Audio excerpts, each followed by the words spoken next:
Dijon bénéficie de la faveur du pronostic au début de ce match face à Tours. Dijon est deuxième et entend maintenir sa place sur le podium. Tours de son côté 18e et premier relégable à 2 points de la 17e place. Il y a donc urgence de points pour les Tourangeaux.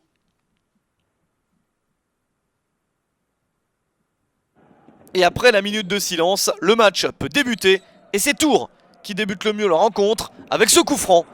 Mais ça n'est pas cadré. Les Tourangeaux privés de Fousseni Diawara qui joue la canne avec le Mali. Kouakou est blessé. Côté dijonnais, Tavares joue la canne avec le Cap-Vert. Souprayen est lui à l'infirmerie. Ballon récupéré par les Bourguignons avec cette frappe qui passe à côté. Une bonne première tentative pour des Dijonnais qui ont gagné tous leurs matchs à la maison depuis le début de la saison. 8 matchs, 8 victoires et seulement 2 buts encaissés dans cette série. Mais les Tourangeaux sont entreprenants, même si ce ballon n'est pas cadré. Rencontre plaisante et équilibrée.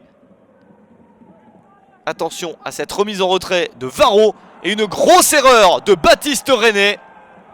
Le coup de sifflet de l'arbitre, Thomas Léonard intervient et adresse un carton rouge direct au gardien de Dijon. 44e minute, juste avant le retour au vestiaire. C'est l'événement, voilà qui peut changer la donne dans le match. Le coup franc suit avec Youssef Adnan pour le frapper et il est dévié par Zakaria Diallo dans les arrêts de jeu de la première période. C'est la double peine pour Dijon qui perd son gardien, qui va devoir jouer à 10 et qui encaisse un but. Vraiment pas de chance pour Zakaria Diallo. Et à la mi-temps, Tours mène 1-0 sur le terrain de Dijon. C'est la sensation. Les deux équipes sont en confiance et sortent d'une victoire en Coupe de France. Pour Dijon, 3-2 sur le terrain de Caen, équipe de Ligue 1. C'était un très bon résultat, mais ce n'est pas suivi d'effet, car Tours, en supériorité numérique, double son avantage grâce à Billy Ketkeo-Fonfon à la 58e minute. Deuxième but de la saison pour lui. Tours de son côté est en confiance grâce à la Coupe de France. Une victoire 3-1 au Mans, équipe de CFA2. Des Tourangeaux qui accueilleront Saint-Etienne en 16e de finale. Dijon de son côté ira à Concarneau, équipe de CFA. Mais pour l'instant, les Dijonnais sont concentrés sur le championnat. Et ce match est beaucoup plus compliqué que prévu.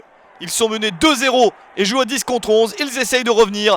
La balle en retrait et la possibilité peut-être de frapper. Ce tir à bout portant qui passe à côté. Bingourou Kamara aurait peut-être été battu. Mais le ballon n'est pas dans le cadre. Et Tours s'amuse à contre-attaquer. Il y a beaucoup d'espace. On s'approche de la fin du match. Et Billy Ketkeo-Fonfon, appelé par ses coéquipiers, décide de finir l'action lui-même. Il s'offre un doublé à la 94e minute. C'est son 3e but de la saison. Une fin de match de rêve pour les hommes d'Alexandre Dujeu et de Gilbert Zounekind. Résultat formidable du TFC. Tours s'impose à la surprise générale 3-0 sur le terrain de Dijon.